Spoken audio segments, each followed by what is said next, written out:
চব্বিশ পরগনা জেলার হাবড়া শহরের প্রাণকেন্দ্র জয়গাছি সুপার মার্কেট।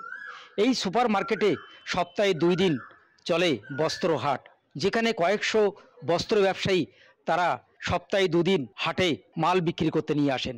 কিন্তু দীর্ঘদিন রাস্তার উপরে বস্ত্র বিক্রি করার ফলে একদিকে যেমন জ্যামজট লেগে থাকে, পাশাপাশি সমস্যায় পড়েন বিভিন্ন ধরনের। হাবড়া বিধানসভা এলাকার খাদ্যমন্ত্রী ছিলেন জ্যোতিপ্রিয় মল্লিক। জ্যোতিপ্রিয় মল্লিক মন্ত্রী থাকাকালীন তিনি হাবড়ার ব্যবসায়ীদের কথা চিন্তা করে তিনি তৈরি করেছিলেন তাদের জন্য স্থায়ীভাবে ঘর।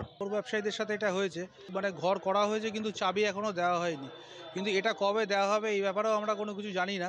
এবার আশা করি তাদের তো এই ঘরের কথা বলে বলে তাদেরকে প্রত্যেকটা রাজনৈতিক কার্যক্রমে নিয়ে যাওয়া হয়, কিন্তু আদৌ তারা পাবে কি পাবে না সেটা আমরা বলতে পারবো না। ব্যবসায়ীদেরও বোঝা উচিত যে ব্যবসায়ীদের কোন জায়গায় আজকে বর্তমান শাসক দল নিয়ে গেছে, যে ব্যবসায়ীরাদের টাকা নিয়েছে ঘর দেওয়ার জন্য, কিন্তু এখনও চাবি দেয়নি।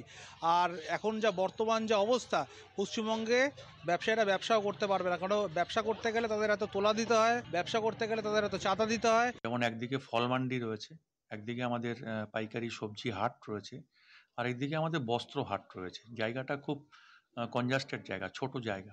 বস্ত্র হাটের জন্য আমাদের 822টা ঘর তৈরি হচ্ছে, যেখানে বস্ত্র হাটে যারা আগে টেম্পোরারি চালা তৈরি করে যারা ব্যবসা করতেন তাদেরকে আমরা হস্তান্তর করব। এই টোটাল ডেভেলপমেন্ট ওয়ার্কটাই আমাদের ওখানে চলছে। ওখানে আরও কিছু ডেভেলপমেন্ট ওয়ার্ক আমাদের করতে হবে। যে রাস্তাগুলো রয়েছে সে রাস্তাগুলো যেহেতু প্রতিনিয়ত ভারী গাড়ি আসছে, আমরা তৈরি করবার পরও সেগুলো বর্ষার সময় ভেঙে যাচ্ছে। আমরা ইতিমধ্যে একটা ডিপিআর তৈরি করে আমরা সেটাকে জমা দিয়েছি ফাইন্যান্সিয়াল অ্যাপ্রুভালের জন্য, এবং সেটা চলে আসলেই আমাদের যে রাস্তাঘাটগুলো রয়েছে সেগুলো আমাদের ঠিক হয়ে যাবে। আমার শহর হাবড়া থেকে দেবাশিস মণ্ডলের রিপোর্ট, কলকাতা টিভি।